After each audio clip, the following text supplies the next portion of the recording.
Korn Ferry Tour is back in the United States, and we're back on the road to French Lick.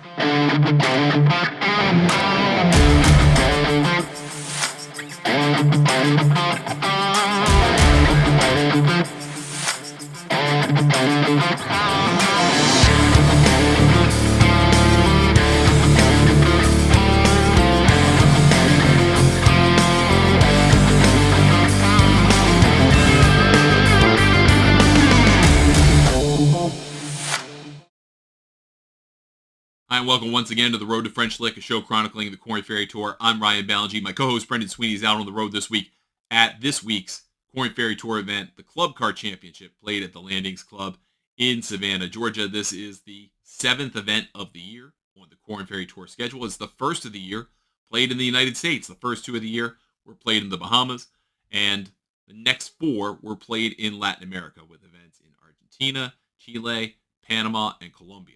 Now we're back in the United States for pretty much the rest of the way, with the exception of one event played in Mexico this year. But this week, everyone gets back together and starts the grind again, back toward PGA Tour cards. On this week's show, we have a couple of guests for you, including a surprise, but we talked to the Astara Chile Classic winner, Logan McAllister, and we have a great conversation about his win, about his limited status to start the season, and how that wound up helping him when he was in contention on the weekend down at Prince of Wales in Santiago. And we'll also catch up on the season to date so far. Our first guest this week on the road to French Lick is Logan McAllister. He won the Astara Chile Classic in his 60th career Korn Ferry Tour start. He came on to talk with myself and Brendan Sweeney about his journey to this victory, starting the year with conditional status on the Korn Ferry Tour, coming off of an injury in the year prior, and finding himself having to play Monday qualifiers and basically hoping for starts to get on the Korn Ferry Tour this year, and then taking advantage of it in a huge way with a victory that now has him in prime position to earn a PGA Tour card for 2026. Please enjoy this conversation with Logan McAllister. Logan, welcome to the road to French Lick, man. Congratulations, number one, on your win in Chile, and tell us about what's going on with you. What was the experience like? Yeah, thank you. Thanks for having me on. It was really cool. I went down there not really necessarily knowing where my next event would be after those 2, and came back with a nice set schedule and a little bit of a head start on hopefully chasing down a PGA Tour card. You had an interesting last couple of years, 23, and then last year you got in conditional status, or this year you're on conditional status with the Korn Ferry Tour, and so you went down. And then you were in 3 events. You finished 37th in Argentina, and then all of a sudden you came up to Chile and you won that event at 19 under. And you go 63, 64 on the weekend. I mean, what did you do? I mean, it's absolutely insanity. Yeah, I mean, it's funny, like, because the last 2 years I've had full status where I've been able to, like I said, set my schedule and be able to know where I'm playing and stuff. So when I was at home for the first couple of months of the year, you're kind of, you're practicing, you're doing everything you can to get ready, but you don't really necessarily know what you're getting ready for past those first 3 events. So I think it kind of made me, I don't know if lock-in's the right word, but just practice a little bit harder, knowing that, this was kind of it for this year a little bit. If I go out and miss 3 cuts, I'm playing Mondays and hoping to get in and play well, which is kind of a tough route to go. So I don't know if that was just a little bit extra focus or what, but I went down there feeling pretty good about my game. And I always feel like the second week of a stretch like that, especially when it's only 2 weeks, is a little bit easier to play well. So I was able to get kind of in a rhythm in Argentina. I was hitting the ball well, just wasn't very clean, like doing the small stuff, which I think part of that was just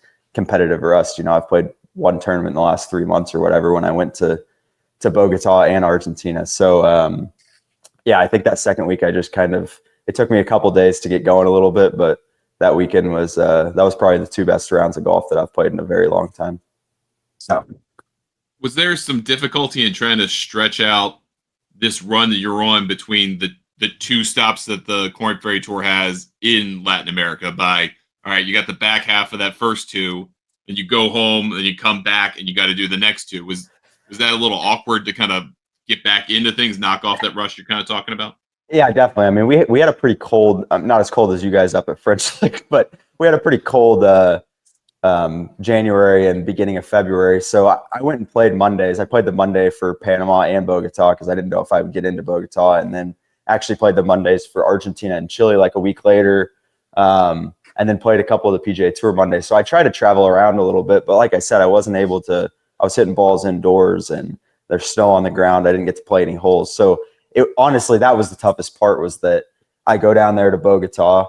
I was not even in the field on Thursday morning. I get in at like 6:30 in the morning, have to tee off at 7:05 or whatever it was. So I wasn't necessarily like prepared for that. My golf game felt prepared, but it's just pretty chaotic doing that. So not that I throw Bogota out the window, but it was a little bit of a tougher situation that week. And I think I missed the cut on the number. So it's not like I played terrible golf. And like I said, I knew that I was playing well, and the weather kind of warmed up a little bit after Bogota. So it was actually nice to get home and be able to practice not in 5 layers and with snow on the ground. So when you're looking at your journey home, you finish up the round. Tell us a little about the celebration afterwards. You get it. Did you have any family down there, or are you just flying solo? I actually had one of my buddies caddying for me. He's caddied for me a little bit. I went What's and his played name? in Joseph Lemieux.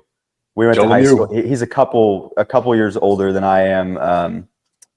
But we went to high school together, and he played golf too. And so he was my buddy that was down there, which is kind of hard to going down that far south. You kind of need some people to hang out with, because it's a place that neither of us knew. So we were just kind of doing it together at least. But as far as the celebration goes, I think I finished up around like 6 o'clock, and I had a 9:45 flight. And of course the trophy ceremony, and you got to sign stuff and take pictures and everything else. So it took a while to get out of there, and I went straight to take a shower afterwards in the locker room, and got in the car and went straight to the airport to catch my flight. So there wasn't too much. We celebrated a little bit when we got home on Monday morning and Tuesday, but yeah, as far as in Chile goes, I didn't do too much. That's cool. Well, congratulations, Logan. We think that's fabulous, and I'm sure your family's really proud of you and whatnot. But and your coaches, tell us a little about Oklahoma. You guys got some great mates that you played golf down there with Chris and Quade Cummings. I ran into Quade last week at the Valspar down in Florida, and he was walking through. I think he was on his like 5th hour of a pro-am, and he's just shaking his head. He's like, "Man, it's a long day out here." But tell us about your run in Oklahoma. Yeah, I mean, that was the 4 years that I got to spend there. I think I developed more as a golfer and as a person than I probably will the rest of my life combined, to be honest with you. It's just so easy to, like, there were so many good players around that program. Oh God, yeah.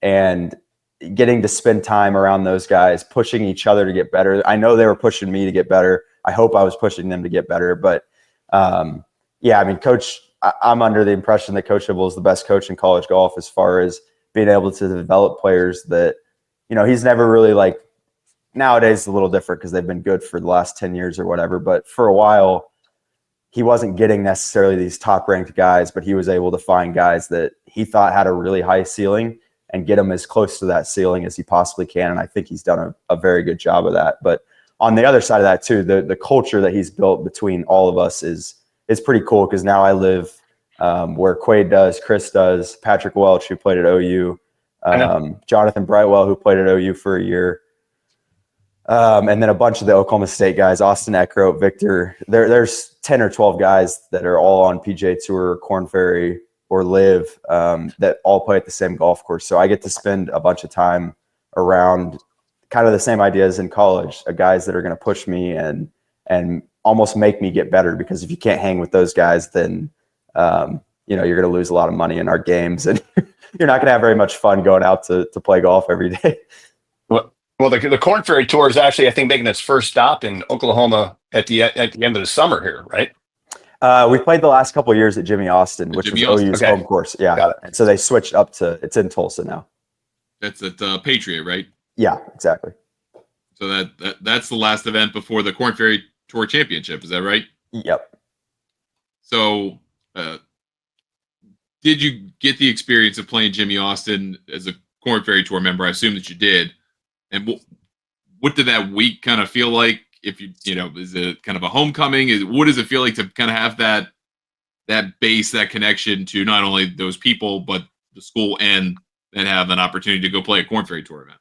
Yeah, I mean, it's been awesome having an event in Oklahoma. I mean, when I was at Jimmy, I was able to sleep in my own bed and drive to the golf course every morning, which I've never gotten to do that ever. Because even in college, when we had regionals at home, we always stayed in a hotel down there. So I was always in a hotel. That was literally the first golf tournament probably since I was, I don't know, 15 years old, where I slept in my own bed and drove to the golf course. So obviously there was a bunch of people out there supporting and stuff, and it was really, really cool.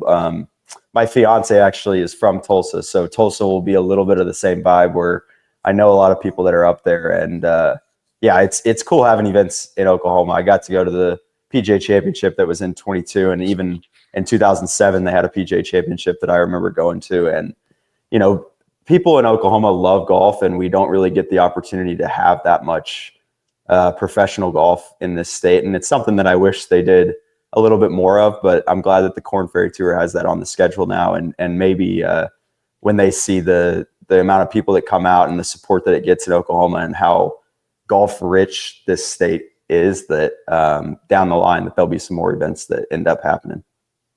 How does the win kind of change anything about the rest of your mindset for the season? I mean, beside the obvious, right? The money, the points, the security of a 2-year run guaranteed.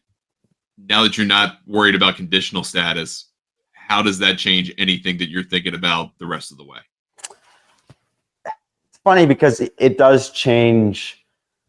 Obviously I can book flights 3 months out if I want to for certain tournaments, which I wasn't able to do a month ago. But really, because obviously what I did, leading up to this kind of unknown worked really well. I've actually kind of consciously tried to stay in that same mindset a little bit, because I think it did help me a lot, instead of being like, oh no, if I don't play good this week, I got 20 more weeks or whatever it is.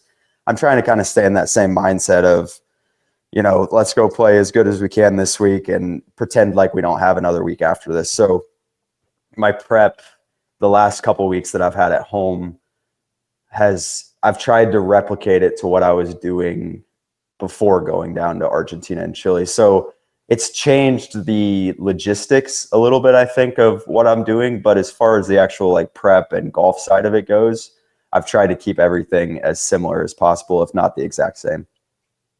That's awesome. I was going to ask, is there been a benefit to doing these Mondays, and then kind of that playing into the conditional status of, well, I've got 18 holes to figure this out, and then you get to where you are in Chile for the weekend, 64, 63. I've got 18 holes to figure this out. It can change my life. Yeah, it's funny because when I sat there on Friday night, I made the cut by 2 or something in Chile. Yeah. And I told Joe, my caddy, I was like, you know what? I'm going to try to go out there and just pretend like today is a Monday, because I'm sitting there, whatever, 6, 7, I don't know how many shots back I was after 2 rounds, but quite a few shots back. And, at a Monday, it takes something really special to go out and qualify. And, when you're sitting there teeing off at 9 a.m. on a Saturday, it kind of takes something special to get back into the golf tournament.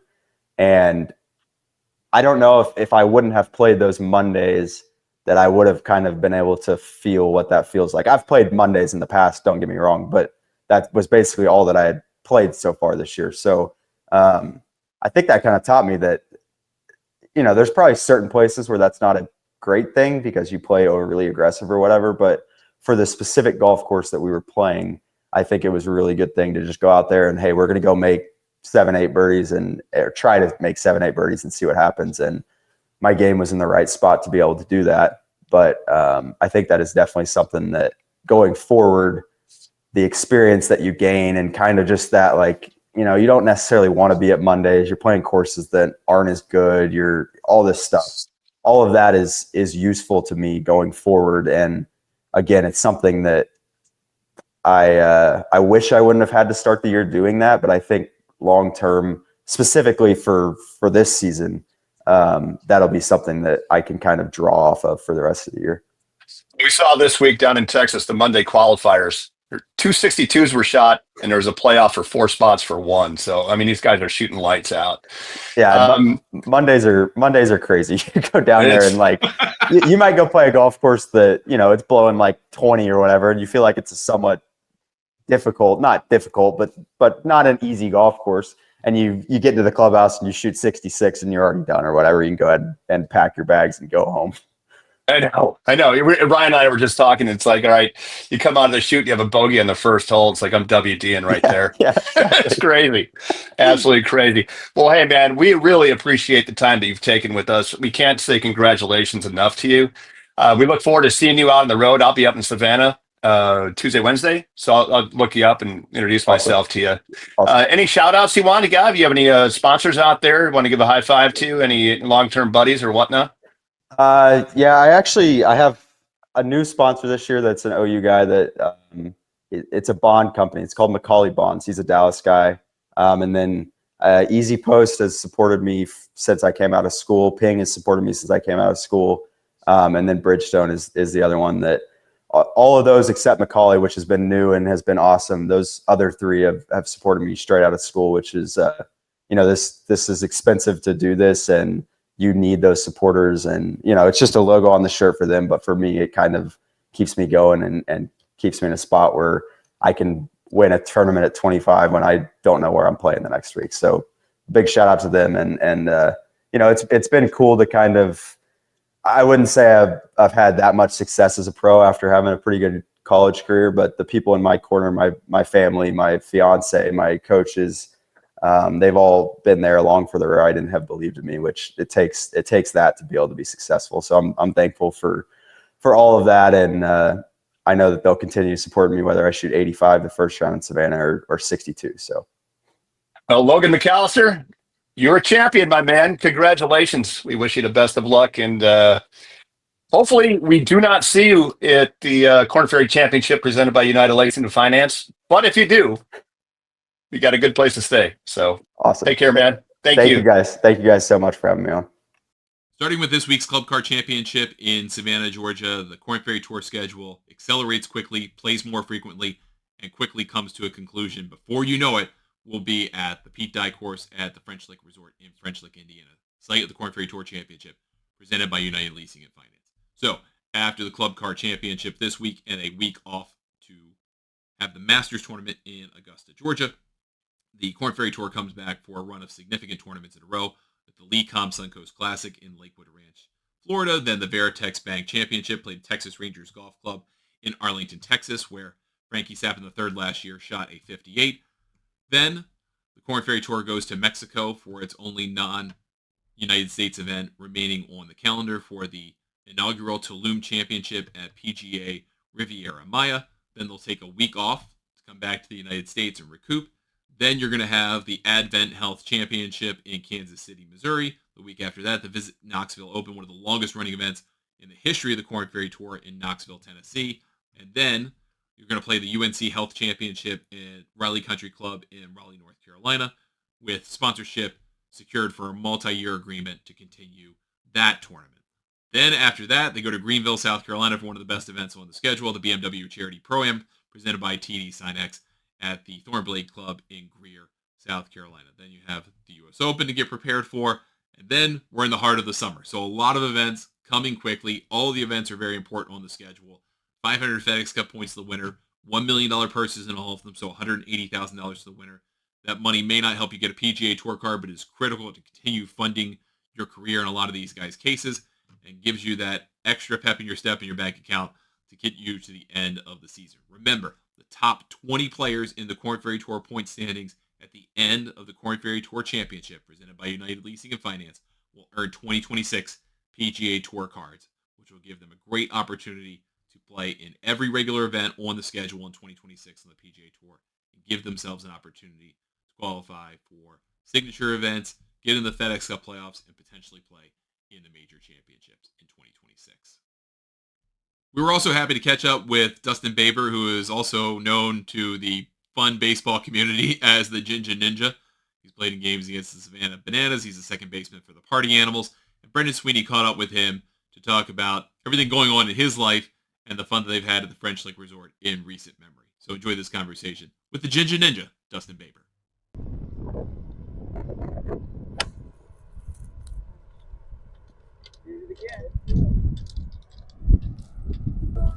So what could be better than playing with a leprechaun on St. Patrick's Day? Nothing. Not a single thing in the world. Cool. Oh, yeah. How's the season going for the bananas? I'm sorry, the party animals. It's phenomenal right now. I mean, the guys are playing exceptional baseball, and then the entertainment's been next level this year. We're taking it to the top.